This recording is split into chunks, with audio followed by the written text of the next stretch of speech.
I feel like there must have been a turning point in your life that was like, yeah, I can be something. What inspired that? What was that moment for you? Definitely COVID inspired me to do more. When COVID happened, gigs weren't happening. So I really got to sit down with myself and say, okay, you understand this can happen again. Yeah. So it's like, how do I build for myself to where I can be the name?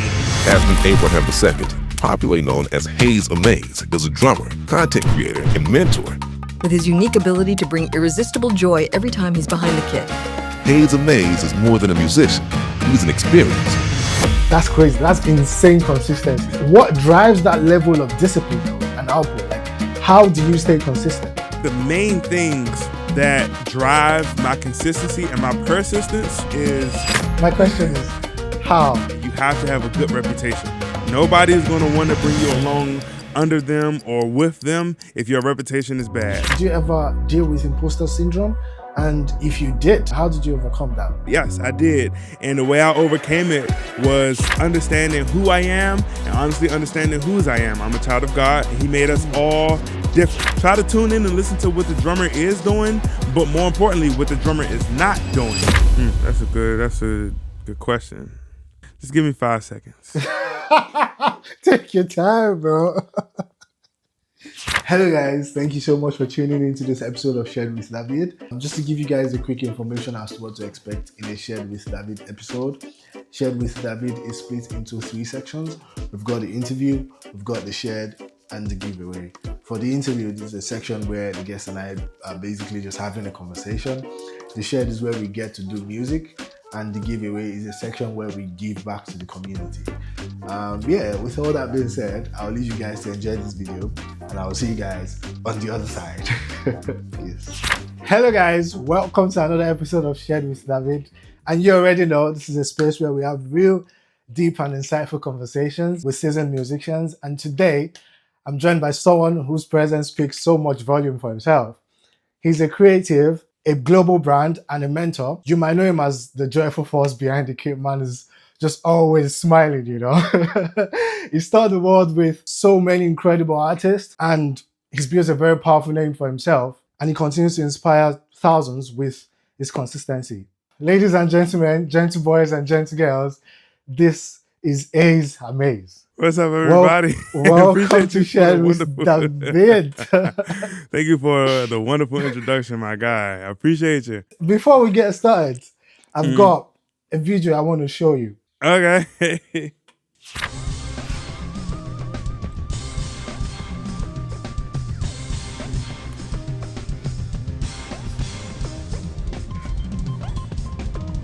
Oh.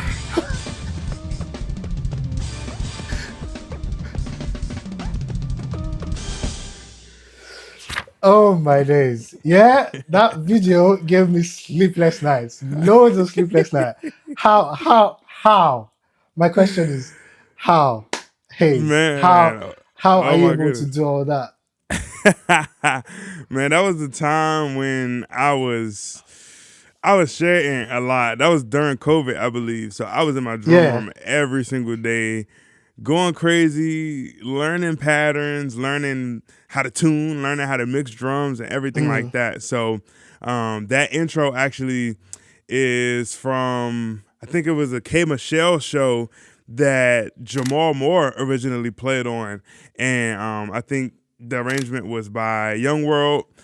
He was the MD at the time, I believe, for that gig. I really don't know too much about the actual gig, but I saw Jamal, he posted that video, and I was like, yo, this joint is crazy. And I saw that he tagged Young World, and I at the time, I know Young World. So, you know, I asked him, I said, yo, any way I can get that track? And he sent it to me, and I made the video. It was my favorite track at the time that I heard it because of the aggression that was in the track, and because of how dramatic the track was. Like, you hear the nuances, like the little beeps going on, like people entering codes. You hear the little voice talking, like the little AI voice and stuff like that. Like, it was a super creative intro, and I was like, yeah, I would definitely want to be a part of that junk. So he sent it to me, and I recorded it, and it was fun. And that tempo is actually a little slower than the tempo that they actually did it on the tour, I believe.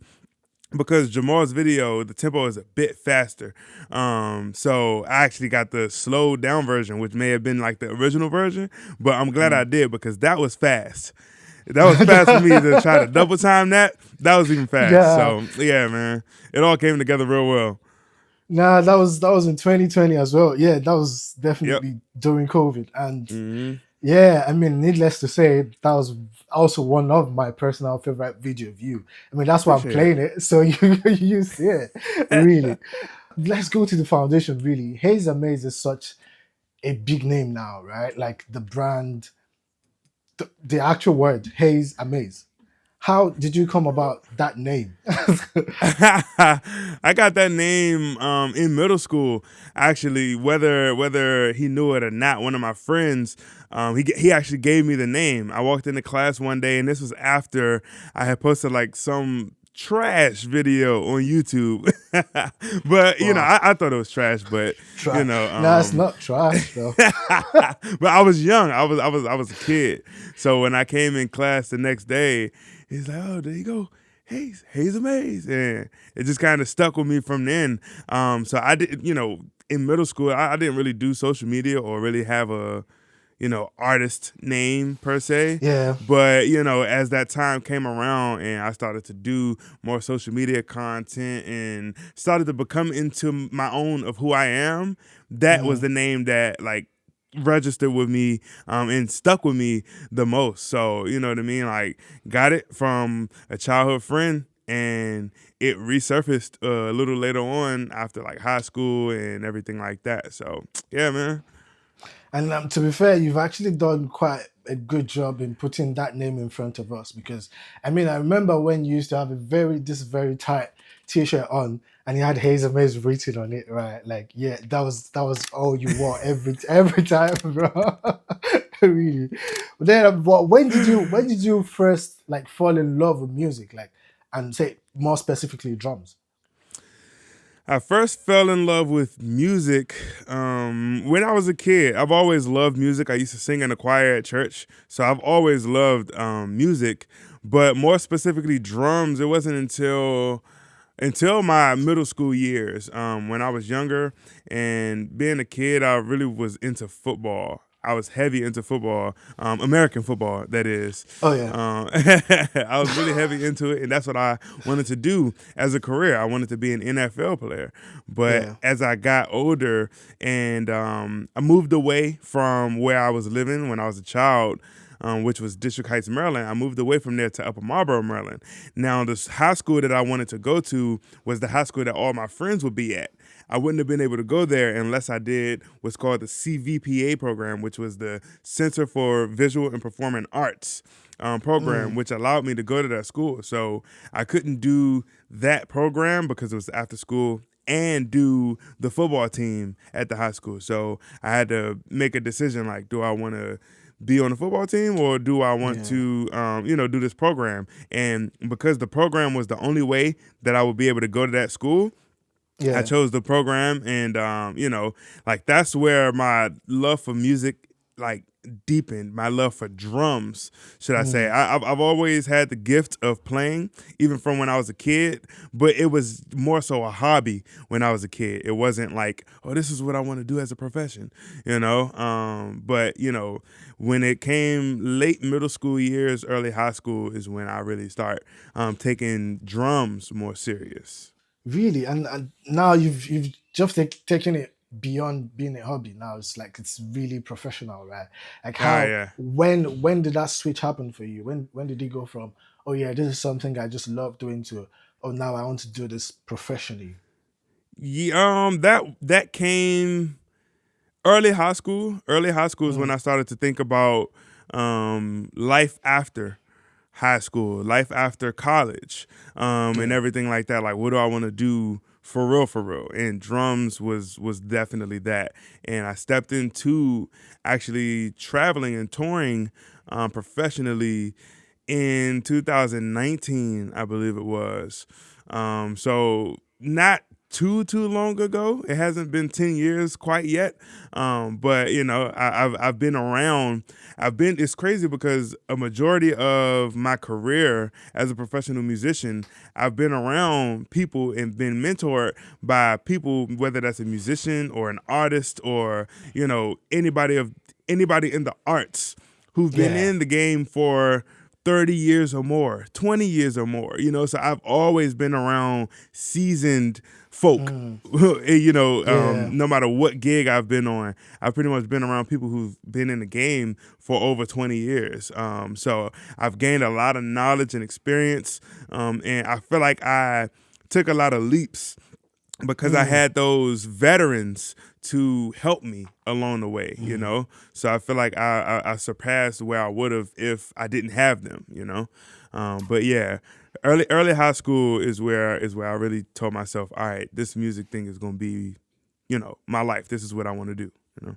You're really succeeding at it, bro. Like, big ups to you. You're doing quite well, to be very honest. Right? God bless you, man. I appreciate it. Yeah, and actually, next question I was going to ask you was, who was like the biggest influence in your life musically, and what's that one lesson that they taught you that still sticks with you till today? I would have to say biggest influence in my life, not just musically, would be my father, because my father, he's a guitar player as well. Well, not as well, but he's a guitar player and he sings as well. So singing runs in my family. Pretty much everybody in my family from a music family, then? Yeah, yes, 100%. Born into music. My dad played guitar. My cousin plays guitar, bass, drums, keyboard, and sings, you know, as well. Yeah. But yeah, man, I would have to say my father, because when I was young and I was just getting into like playing, you know, I would probably play for like the offering, or I would play for the end of the service, or, you know, when I finally got the chance to actually play behind the choir at the church, if I'm playing and I start doing too much, my father would be the one to be like, stay in the pocket. Or if I'm speeding up, he'll be like, you're rushing. If I'm falling behind, he'll be like, you dragging, pick up the tempo, you know, kind of thing. And I'm grateful because he wasn't like super stern, like, you better do great, you better be, you know, he wasn't like that. But he was very enforceful with the things that he told me, you know, and he instilled discipline in me at a young age. Like, discipline was probably the top thing that I remember from being a kid that my father had instilled in me, and that's discipline on the drums and definitely discipline off the drums. Like, if I'm acting up in school and stuff like that, you know what I mean? You know, parents do what they got to do when you're acting up, you know? Yeah. But man, he was, I feel like, my biggest supporter, and still is my biggest supporter, biggest disciplinary enforcer in my life, and just an overall amazing father, husband, you know, the husband that I've seen him be to my mom, you know, growing up, the father that I've saw him be and witnessed him be to my siblings and I growing up is just amazing. You know, some of the life choices that he had to make for the better of us, I would never forget, and, you know, I would never not be grateful to, you know, down from the bottom of my heart. You know, I'm always extremely grateful. So he's my true hero, and, you know, my biggest influence, you know, in music and outside of music. Bro, that's really impressive. The fact that, yeah, man, and I really appreciate you actually shouting out your dad as well, because yes, sir. I mean, like, they don't really get the accolades as much as they deserve, because I mean, these guys are there making sure you're well fed, you're disciplined, teach you almost everything you need to know about life, the early stages, growing up as a person. And bro, this is actually very, you know, impressive of you to actually, you know, give him his accolades. And yeah, shout out to all dads. Yes, sir. Shouts out to the fathers in the world, man. Shouts out to all the fathers. Keep doing y'all thing. It's tough. Yes, sir. And trust me, I know from experience now that I have, you know, children. It's tough, but keep doing it, man. God honors faithfulness. Just keep being faithful. You know. Yes, sir. So back to the brand, Haze Amaze. Yes, sir. Yes, sir. Haze Amaze is majorly known all over the world because of the energy, the smile, the joy, that you come up with on the drums behind the kit every time. So I'm really compelled to ask because I mean, I see people do quite a lot of things because they are trying to like, stick with the brand. This is being character, right? So is this more of you are trying to be in character or this is just you, this is who you are? Well, anybody that knows me and that knows my family, they know that this runs in the family. The joy that we have, it runs in the family. The smile, the love, the laughter, all of it runs in my family. So it's something that I honestly feel like I was born with. It's a gift that I was born with to be joyful, man. To have life each and every day, to have friends that wake up each and every day, to have family members that wake up each and every day.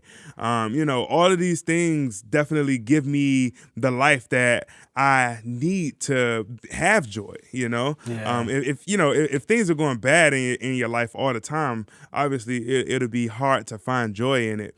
But grateful to God, He's blessed me so many times, and the joy just lives in me. So, it's not a character. It's not a front that I just put on or anything like that. It's just naturally who I am, So, yes, sir.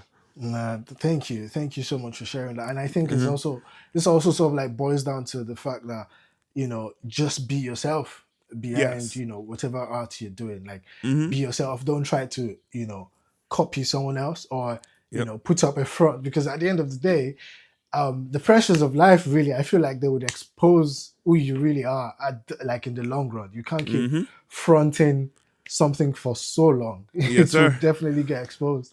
100%. But yeah, bro, the joy that you actually project does radiate even to people watching you. Like sometimes I'm probably not even in the best of mood, but just watching your video, I'm like, yeah, bro, Wow. like this guy plays with so much joy, and I just get lifted in the moment. And I believe that's not just for me, for quite a number of people that watch you as well, bro. Wow. Big God ups to bless, you, bro. man. God bless, man. Thank Big you, ups to man. God. Big Yes, ups to sir. God, man. Giving me the gift of transferable positive energy, energy that can transfer through a phone or through a computer, through a camera, like now, it's a blessing. And even in person, in person, brother. Yeah. Yes, sir. It's a blessing. Yeah, yes, sir. So you've landed some major endorsements, right? Okay. And talking about endorsements, I see like it's a major topic in the drumming and music world, really. So, I mean, you've got endorsements with Remo, Sabian, DW, and many more, really. So I would love to ask, like, how did that come about? Like, was this something you intentionally worked towards, or like, just how did that come about? Yeah, endorsements were always something that I would love to have. I don't think it's ever been like a number one priority on my list. Like, I have to be endorsed. I have to be endorsed. I have to be. It's never really been that kind of thing. It's always been, I definitely want to have an endorsement with my favorite companies that I love to play. So it's something that I work towards, and a huge part of it was brand building. Back when I first heard about endorsements and really kind of did some research on how to get them, it was about the gigs, man. It was about what gigs do you have, who you're playing with and everything like that. But as I've gotten older, and I've been blessed to kind of see like a transformation in the industry, from a very personable and hands-on kind of industry to now a media industry where your media can get you in a lot of places as well. So I've been blessed that I've been able to kind of flow along with the change of the current in the ocean. but yeah, man, building the social media presence helped a ton. I wasn't on huge gigs or very, very, like, I wasn't touring a lot when I first wanted to go for endorsements. So I did reach out to a couple companies, and I just wasn't doing enough work. My name wasn't big enough just yet. So, a lot of those political things go into it. So building your brand is huge. Having work is huge. But I don't think anything beats the personal relationship that you can actually build with somebody. And I've been blessed and fortunate enough to become great friends with some people who have great relationships with the heads of these companies. So, I was flown into Remo, I was flown into Sabian, flown into DW. I think Vader was probably the only company that I reached out to on my own and felt confident enough to reach out to on my own. But I had help from one of my friends. He helped to fly me into Vader as well. So a lot of it is relationships, man. People are more keen. It seems like people are more keen to bring you on if you have a good relationship with somebody. But in order for that to happen, man, you have to have a good reputation. Nobody is going to want to bring you along under them or with them if your reputation is bad. So all of these things played a huge factor into me, acquiring the endorsements that I have now. Relationships, great reputation, great social media presence, great personality, like all of these kind of things go into getting endorsements. So if you're looking into, wanting to be endorsed by a company or anything of that nature, definitely make sure you're looking at your reputation. Like, how are you on social media? Is your image good? Because that's a huge thing. We see it so many times in like the movie industry or the music industry as well, where somebody does something bad and it kind of sinks their career. And now they can never do the things that they were going to ever be able to do or be as big of a artist as they were going to be. So reputation is super, super, super huge, brother. And then, like I said, brand building. Who are you? Marketing. Are you marketable? Are people going to see your name or see your face and say, oh, I want to do what that person is doing? That's what Aaron Spears was to me. I saw him and I was like, oh, I want to do what he's doing. So along with my biggest influence being my father in my life, Aaron Spears, he was definitely a huge inspiration and influence to me and my branding and, playing gigs and all of these kind of things. So, yeah. Yep. Nah, bro. Bro, it's the way you actually answer questions that I've not even asked you, bro. Like, you go on and just answer the question before I ask you. Sorry, man. I like to talk. No, bro. I appreciate it. Still, thank you. Nah, but you've posted over 1,000 times on Instagram. That is wild. That's crazy. That's insane consistency. Like, what drives that level of discipline though and output? Like, how do you stay consistent? Having goals and setting priorities. Those are two those are two of the main things that drive my consistency and my persistence.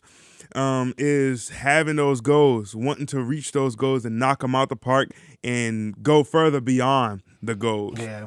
Setting the priorities. Okay, I have goals now.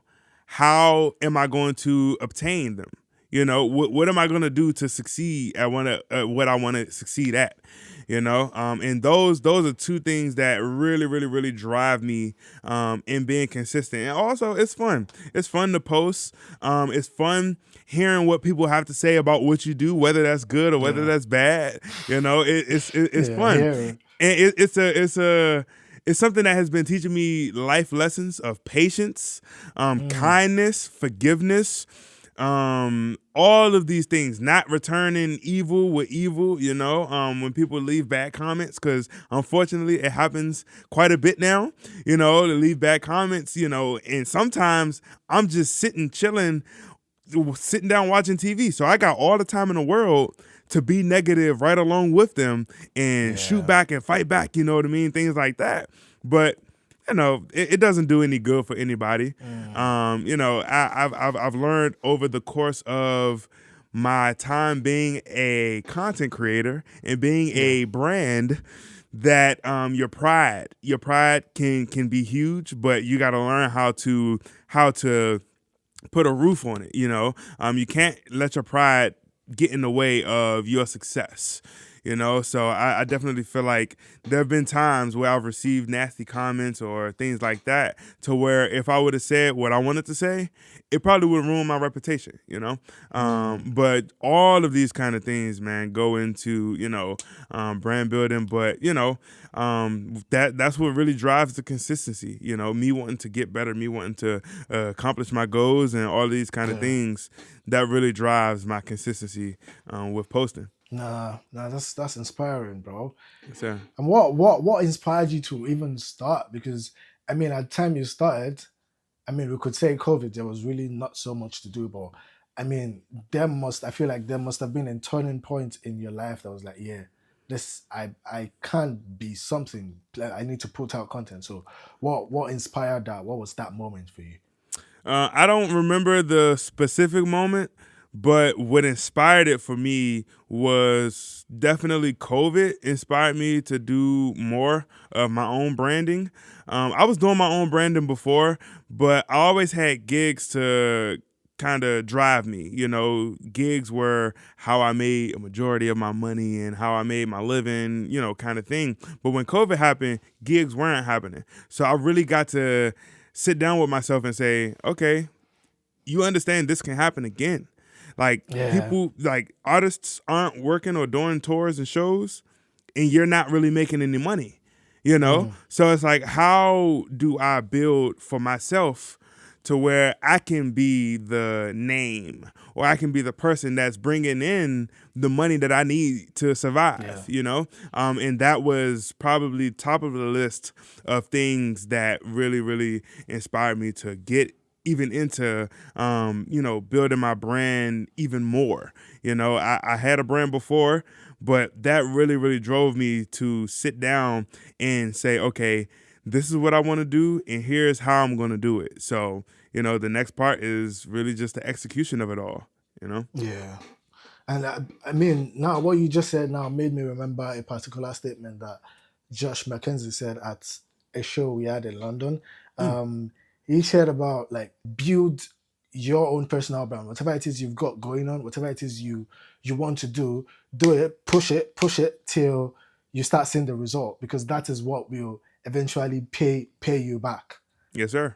Number 2, in your youthism, in your young days, while you have your energy, while you have your time, while you don't have any responsibilities, focus on the thing that you want to do for yourself and go forward with it all the way. Push it. Because like Haze said, somebody decides, I don't want to make no money this year. They're making residual income off of everything that they're doing, and you're waiting for the call at home. That's not what it's about. We all want the endorsements with the drumsticks and the drums and everything and all the rest of it. That's cool, I hear it.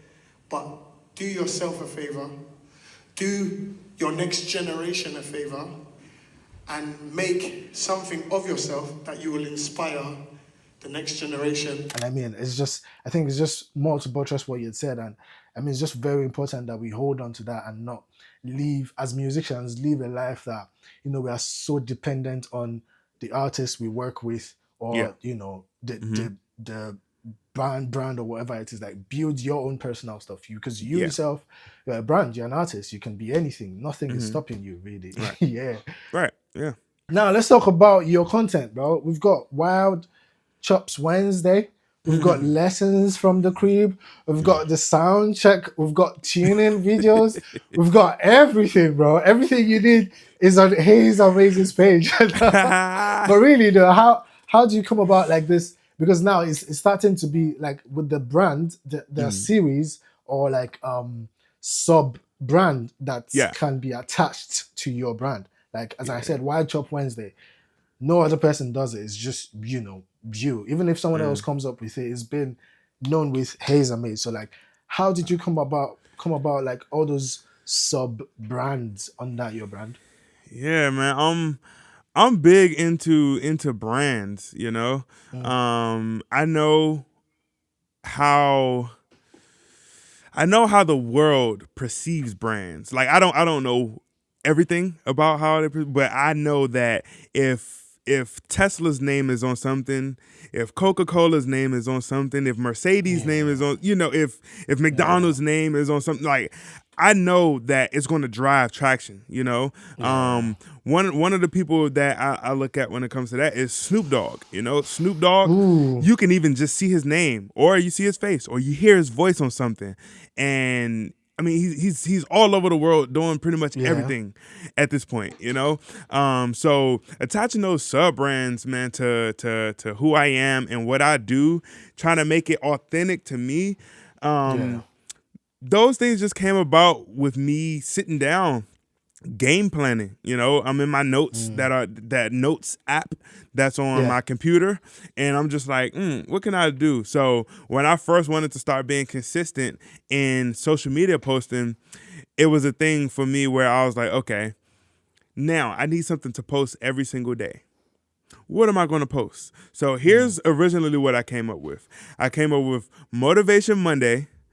I came up with I came up with something for Tuesdays, but one of my cousins, she was like, you should try doing quick tip Tuesdays, where I just give and I do those every now and again. It's not as consistent, but I do those every now and again. And then it was Wild Chops Wednesday, and then I did the normal Throwback Thursday where I would post a throwback video. I didn't come up with that name or anything. And then Friday was, I forget what Friday was, but it was just something I would just post going into the weekend. Man's got a name for every weekday, like we've got content for every weekday. Motivation Monday, quick tip Tuesday, White Shop Wednesday, bro. That's impressive, crazy. Bro.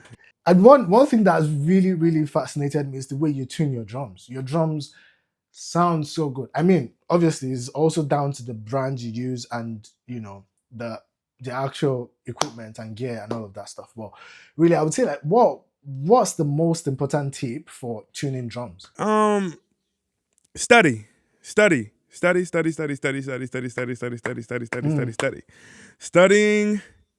drums, studying drum woods, studying hoops, studying drum heads, studying even down to the hardware on drums.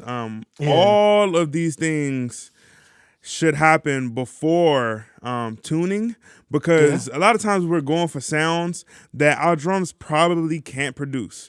So if you know your actual drums, you'll know the range of tuning that it can go.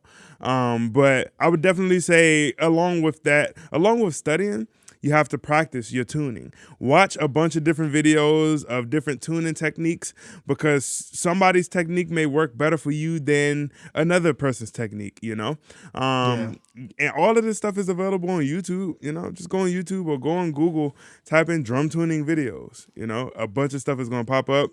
That's what I did. Fortunately, I was able to contact one of my mentors, Jeremy Wimbush, and he helped me with tuning. So my tuning methods came from him, and everything that he taught me, I studied it like day after day after day after day after day.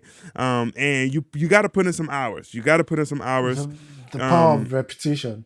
Yeah, I would even say down to how do I want to say it? Like ear training kind of thing, being able to hear notes, being able to hear tones, because how I tune a lot of times is I'll tune by the tone of each lug. So I'll hover over each tension rod and try to match the pitch of each one, so that I know that, okay, this tension rod is in tune with this tension rod. And what that mainly does for me is, most of the times when you play drums, at some point they're going to detune. Right? They're going to sound different than they did when you first put the heads on there. And my goal is that when they do detune, I want them all to drop together, so that I'm not getting any weird frequencies or weird harmonics coming out of the bottom of my drum or out of the top of my drum. So if you tune them evenly, then they should all drop evenly. And that's been, how I do things. Thank you so much for that tip, really. Yes, sir. Yeah, and I really want to know, like, because you play with so much confidence, right? I mean, this is something that I feel like, takes time, and it's a major conversation in the drumming world as well. Like, but did you ever deal with imposter syndrome? And if you did, how did you overcome that? Yeah, man, we spoke about this at Industry Drum Day. Like I was telling you earlier, somebody else had asked the same question, and I did. Yes, Yeah. I did. And the way I overcame it was understanding who I am and honestly understanding whose I am. I'm a child of God, and He made us all different. And I embraced my differences that I had than the next person, then the person after that, then the person after that, rather than trying to stick in and fit in with the cool crowd, I went off and did what I wanted to do, because in life ultimately you want to be happy and you want to be satisfied. You don't necessarily want to regret any decisions, and I felt myself regretting decisions when I wanted to do what somebody else did, or I feel like everybody has their own story of success, and if you're trying to live somebody else's story, then you can't tell yours. You're always going to be telling somebody else's story. You're always going to be living somebody else's life if that's what you're going after. So yeah, man, that's really, really what came over me when it came to overcoming that imposter syndrome and just understanding, like, people do things that I don't like. So why am I trying to do something that everybody else is doing if I don't actually like it? Then I wind up not liking what I'm doing, and it's not putting me in the right places. You know what I mean? So it's that kind of thing, man. All of those things help me really come to one with myself and identify who I am. But after that identification of who I am, that confidence came, because I'm like, okay, this is who I am. I'm embracing it and I'm nurturing it. I'm gonna be the best version of me that I could be. And of course, in different situations, you may have to adapt to how people are doing things. Of course, that's our business. We go into a rehearsal or we go into a studio session or something like that, and an artist wants something done a certain way. Okay, I can adapt to how you want that done. Then your own ego and your own pride and this is how I want to do it. This is how I want to do it. That all has to go out the door, because now you're being paid by somebody else to do something. So just go ahead, get the job done, but never lose sight of who you are, So all of those things, all those things help. Man, you're so wise. I have to wait to you. You're actually so wise, because so many gems you're dropping here, bro. Come on. One thing that I would like to add, man, on the spiritual side of things, growing up in church, of course, I have family who, like, uncles, aunts are pastors. My mom, she's a minister now. So I was rooted in church very heavy. But as a kid, man, I didn't listen to the pastor when he preached. Like, I was just ready to get up out of there. I wanted to go home and go to sleep or go home and play video games and things like that. But as I got older, listening to pastors more really drove me to reading the Bible more. And that really, really helped me to identify who I was as well. As I started to grow more spiritually, I started to understand, okay, this is why I'm like this. You know what I mean? Like, this is why I do the things that I do. This is, why, all of these kind of things. So the spiritual growth really, really, really helped me in identifying and becoming more confident in who I am as an individual. Oh, bro, thank you. Now, at this point, thank you.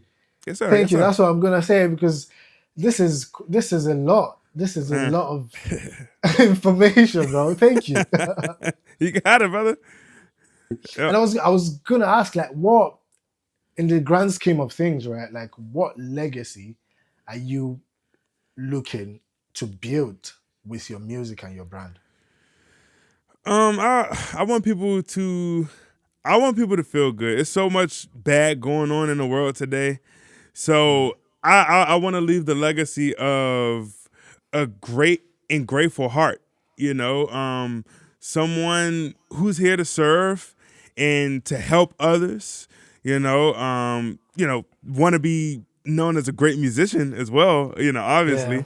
But just when people see my videos or they see my logo, they see me, a picture of me or anything, that something inside of them tells them, wow, things are good. I'm here. I'm alive. I'm breathing. I have sight to see what I'm seeing right now. I have ears to hear what I'm hearing right now. Like, just that feeling of gratefulness.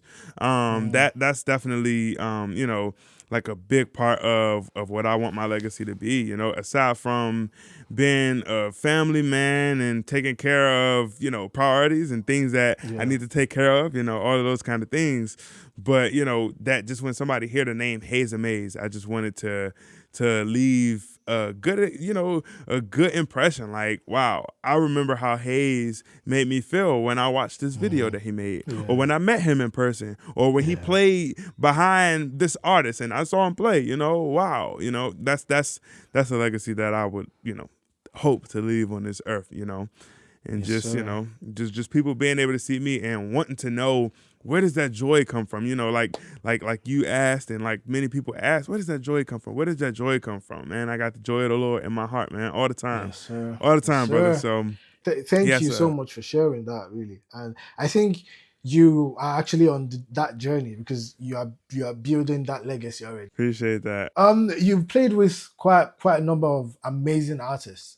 Nas, Layla James, Manuel's. I actually didn't even know about Manuel's until Nice. So yeah, like and then Twit. Really, how? I mean, because I know it's different for each of the artists, right? So like, how did you get on those gigs? Really? It goes back to what I was saying about reputation. You know, having a good reputation, having a trustworthy reputation that someone will call and say, hey, you know, essentially we have an opening for a drummer. And, you know, we wanted to know if you can do it, if you will want to do it, you know, kind of thing. And it's like, yeah, definitely. You know what I mean? So that's how pretty much all of them came about. A lot of my gigs came in from filling in for somebody else. So, you know, like with the Nas gig, the Lila gig, even my first big gig, which was Raheem Devine, you know, I was just filling in for a friend of mine, you know, kind of thing. And after COVID lifted, I filled in for Lila because she had a show that her drummer couldn't do, and I filled in, and you know, she liked the way I played and wanted me to do more stuff. Yeah, man, but all of it, reputation, building that good reputation of people knowing that you're going to show up on time, you're going to know the music, you're going to show up early. Actually, you know, you're going to be prepared. You're going to have equipment that works. You know, unfortunately for this interview, I didn't necessarily have the proper equipment, but you know, all of these kind of things, man. You know, and consistency, consistently doing all of these things. You know, people are going to be like, yeah. I know when I send the music out to Haze, I don't have to text back or email him back and say, hey, you know, did you learn the music? Did you listen to it? You know, anything like that, because my reputation has served me well in, you know, getting out there. Yeah, I'm going to know the music. You know, I'm going to know the lyrics to the song even, you know, all of these kind of things. So, you know, yeah. You say like most of the artists, as you've been filling in for probably the drummer, and now you've taken up the gigs. How did the original drummer, take that? Like, what would be like? How were you able to navigate through that whole situation? Really? Nah, it's never bad blood between a professional musician who knows the industry and who knows how things go. One thing that I understand is if I'm not contracted to a gig, or you know, I'm not on retainer for a gig or anything like that. Pretty much at any given moment, an artist can decide they want another drummer. You know, I mean, you know, gratefully that hasn't happened just yet to where it's like, oh yeah, I don't want to use Haze no more. I want to use somebody else. But I know that it can happen. So if it happens, you know, I could be mad. I could be in my feelings. I could, you know, blah, blah, blah. But, you know, it comes with the territory. As being a freelance musician, those things can just happen. No bad blood between me and any of the drummers who did any of the gigs that I did. You know, any of the drummers who did the gigs before me doing them. No bad blood between any of them, because there's just an understanding like, oh, okay, you know, if this happens, then that's gonna happen, or if this happens, then that's gonna happen. You know, it's always that kind of thing. So yeah, and honestly, it's the how you do things always matters. You know, it's not like, yeah, I'm coming to take your gig. You know, it's no, I'm coming in to fill in. You know, I'm going to know the parts and I'm going to add the sauce that needs to be added. And if a Yeah. music director is requesting me to add some sauce, I'm going to do that, you know? But other than that, it's nothing spiteful or nothing, you know, nothing like that, you know? So it's always the how and continuing to build relationships instead of burn Yeah. bridges, you know what I mean? So, yeah, no Yeah. bad blood between anybody. Nice. For younger musicians trying to get on major gigs and tour like you've done and like you're currently doing, what do you think that what would they need to be doing right now to prepare for that moment? Studying what's already going on, studying what's happened before what's going on now. So that means studying old shows, studying shows that are current. Those two things really, really helped me because it helped me to develop a live show mentality. And how I should approach playing these songs, you know, kind of thing. How do you approach playing a song that the artist wants to sound just like the record versus a song that the artist want the band to really spice it up and, you know, be more heavy on, you know, all of these kind of things. Begin to take advice. Not many people take advice well. And, you know, a lot of times we want to do what we want to do, especially when we're younger. It's mainly about chops and, you know, all of these great things. All of that is great, but understanding that that's not necessarily what's going to get you on to a gig. People are going to call you for a gig when they can see, oh, okay, he has a clean pocket. He or she, sorry about that. He or she has a clean pocket. They can stay on time. You know, they know how to play fills that sound good and that flow with the music. You know, part of being a mature drummer. You know, lessons from the crib being a mature drummer is, you know, out now if you want to go watch that, you know. But all of these things, man, you know, if you're a young cat, definitely get used to that live show sound. So that means listening to and watching award shows. Super Bowls, you know, I'm pretty sure we all watch them and listen to them. Try to tune in and listen to what the drummer is doing, but more importantly, what the drummer is not doing. They're not chopping over everything, you know. And you know, unfortunately, that's something that comes with the territory because there's a lot of open space sometimes that you want to fill up with chops and things like that. But sometimes all it requires is just a big fill. You know what I mean? Hit one or two toms or hit the snare and then the crash. You know, all of these kind of things, you know, is what I would advise young drummers to do. It can be boring, and it will be boring to most of you, but I promise it'll pay off in the end. But practice your timeliness, you know, being on time. Practice your communication.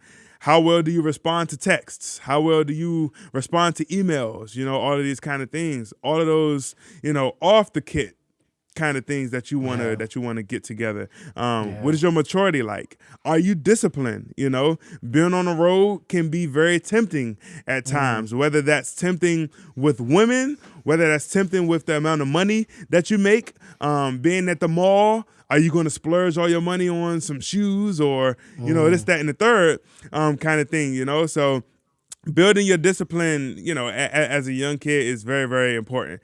So, yeah. Bro, you're a family man and a touring musician. How do you balance that? Like, what does balance look like for you? Man, a lot of it, I would have to say, thankful to my wife, thankful to my sister, and other family members who are able to, you know, watch over the family while I'm out. First, definitely want to give a huge thanks to them. But yeah, man, it's a lot of, and I had to learn this over the years. It's a lot of when you're on the road, be on the road. When you're at home, be home. Mentally, you're physically on the road, you're physically home, but mentally, be on the road. Mentally learn how to separate that from being at home. Because when you come off a tour, and my wife, she told me this before, she said, yeah, sometimes I just feel like you're not really here with us when you come off the road. Like you're always talking about or looking, you know, forward to what you got next, what's your next travel date, and things like that. So really, really learning how to distinctly separate the two. That helps a lot. And then the communication between my wife and I, superb. You know what I mean? So if something is going on or if something is not going on, I'm communicating that, hey, I don't have my flights yet, or hey, I got my flights. Here's my flights. I share my calendar with her. So every time I put a new gig on there, she can see. And I'm like, we'll get care for our son, name is H3. We'll get care for H3, if we need it. But if you'll be home to, stay with him and watch him, cool. Or if we need to ask somebody, then we're asking ahead of time. But a lot of planning ahead goes into that balance. Oh, that's impressive, bro. And it's a lot of transparency and openness with your partner as well, which is something that, all of us can really like pick up on, because that just helps the relationship to flourish now. Yeah. Because there's a lot of understanding and communication. Do you do anything outside of music to refuel yourself, like creatively and mentally? Yeah, I play video games a lot. I love playing video games, and the creativity that I see them have in developing video games really, really helps me a lot. And it gets me to think outside the box sometimes, even when I'm playing, even with my setups, you know what I mean? But a lot of what I like to do when I play video games, I like to play strategically. And it comes back to how I play on the drum set. Like I try to strategically play to fit whatever song that I'm playing. You know what I mean? But, the creativity portion, man, playing the video game outside of drums is probably the main thing that I do. Of course, I do other stuff, but mainly creatively, that's probably what helps me expand my creativity even more. And, watching YouTube, of course, watching movies. I love action movies. So one of my favorites is John Wick 4, and seeing the different camera angles that they had, the storyline, all of these kind of things. It helps me just when I'm down here recording videos, or even when I'm playing. It's like, okay, how do I tell a story through my playing? You know what I mean? All these kind of things all go back to how I can apply things from there to here on drums, or here in my branding, with my marketing, you know what I mean? Like all these kind of things. You see movie trailers, and the movie trailers get people pumped and excited for the movie to actually come out. So let me do a drum video trailer. You know what I mean? Like all of these kind of things, it all comes back, to help, Yeah. What's one thing you wish you had known very early, like in the start of your journey as a musician? What's that one thing you learned now that you would love to like tell, a younger version of yourself or a younger drummer coming up and listening to this interview? Probably not to be so hesitant and not to procrastinate as much. Because I procrastinate. Even still, I procrastinate sometimes, but not as much as I used to, But things like procrastination, patience, discipline, all of these things are things that I wish I really, really was more focused on as a youngin'. Because I feel like I would have been further along in my career if I didn't procrastinate as much as I did, or if I didn't hesitate as much as I did, that kind of thing. We're about wrapping up this episode now, but we have a custom on this show, which is for the previous guest, you to leave a question for the next guest, and the previous guest left a question for you. And the question is, what will you consider as your greatest impact to humanity with your gift?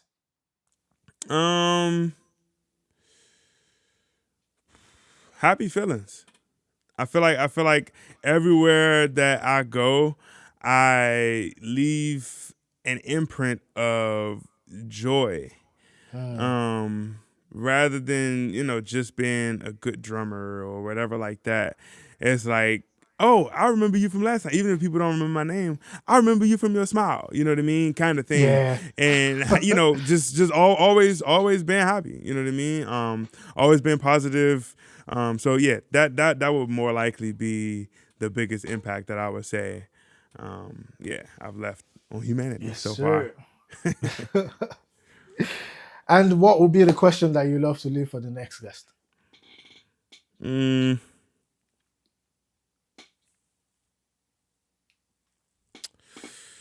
That's a good question. That's a good question. What would be a question that I would leave for the next musician, next guest on the show? Just give me 5 seconds. Take your time, bro. Yo.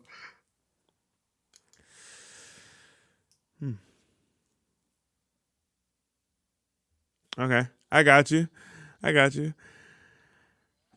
How has your life? Ooh. There we go. Wow. See the questions that the guests like leave for each other, I feel like is a lot deeper than what I can even prepare myself. That's a very deep question. Oh my God. Okay. Yeah. Can't wait for the next guest to hear this. Yes, sir. No, bro. Thank you so much. We've come to the end of this interview, and Yes, sir. it's been a huge pleasure and honor having you on the show. I am super grateful to you for taking out time to make this happen. And yeah, this is a dream come true, really, because Haze Amaze, bro. Man, Haze you got Amaze. it. You got it, David. I appreciate you for having me here. Haze Amaze is on Shared with Dahveed, boys. It's a blessing, yes, brother. Sir. I And we're appreciate not done yet. We are not done yet. We've got a shed coming up. Guys. Yes, sir. And can't wait for you guys to say thank you for watching. Like, share, and subscribe if you haven't. And I'll see you guys in the next one. Peace. Yes, sir. Appreciate y'all. Thank you so much for watching this video. I really hope you enjoyed that, and I hope that you learned something as well. That was the interview.